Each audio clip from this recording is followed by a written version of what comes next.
Russia Ukraine மோதல் தொடக்கத்தின் பின்னர் முதன்முறையாக பிரித்தானிய புயல் நிழல் ஏவுகணைகளை உக்ரைன் ரஷ்யா மீது ஏவியுள்ளதாக சர்வதேச ஊடகங்கள் செய்தி வெளியிட்டுள்ளன. உக்ரைனுடனான போரில் ரஷ்யாவின் எல்லையில் 1000க்கும் மேற்பட்ட வடகொரிய துருப்புக்கள் நிலைநிறுத்தப்பட்டதற்கு பதிலாக இந்த தாக்குதலுக்கு அனுமதி வழங்கப்பட்டுள்ளது. குறித்த விடயமானது 3 ஆண்டு கால மோதலின் குறிப்பிடத்தக்க விரிவாக்கம் என பிரித்தானியா மற்றும் அமெரிக்க அதிகாரிகள் எச்சரித்துள்ளனர்.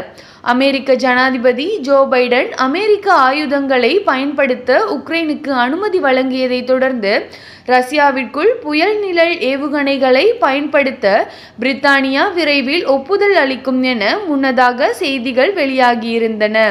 இந்நிலையிலேயே ரஷ்யாவின் மெரினோ கிராமத்தில் உள்ள கட்டளை தலைமையகம் என்று நம்பப்படும் இலக்கை 12 பிரித்தானிய ஏவுகணைகள் தாக்கியதாக தகவல்கள் தெரிவிக்கின்றன. இந்த தளத்தை வடகொரிய மற்றும் ரஷ்ய அதிகாரிகள் பயன்படுத்தியிருக்கலாம் என உக்ரைன் ஊடகங்கள் செய்தி வெளியிட்டுள்ளமை குறிப்பிடத்தக்கது.